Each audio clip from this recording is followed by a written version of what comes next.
But how opposite can you get? How on the wrong track could you get?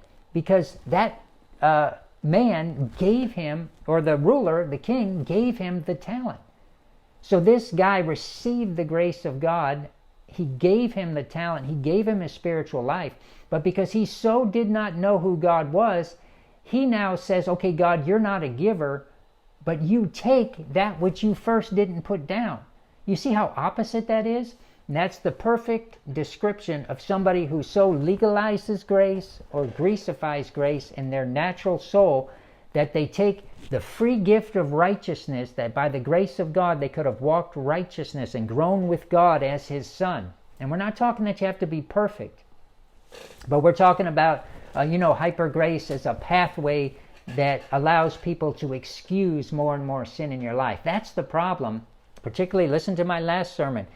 Sin doesn't send you to hell. It's excusing sin that does. So here you have this guy who's given righteousness. He's been born again. He has a spiritual mind. But he didn't know how to receive. So therefore, his whole understanding of God was out of his natural mind.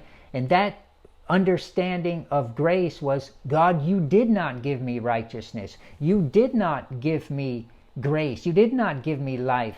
You're a hard man. You take what you first didn't give. So in other words, he's actually understanding God exactly opposite as God really is. And he's trying to understand out of his natural mind.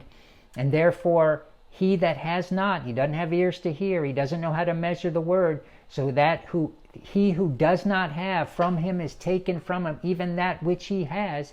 Meaning even that born again life is taken from him. And he goes off into a godless eternity. So this verse is saying the same thing as the parable of the sower. If you receive out of your spiritual mind and know how to do that, you'll go on with God. But if you interpret grace out of your natural mind, because you didn't allow the spiritual thought to pull down the stronghold of the natural thought, then you go out of God.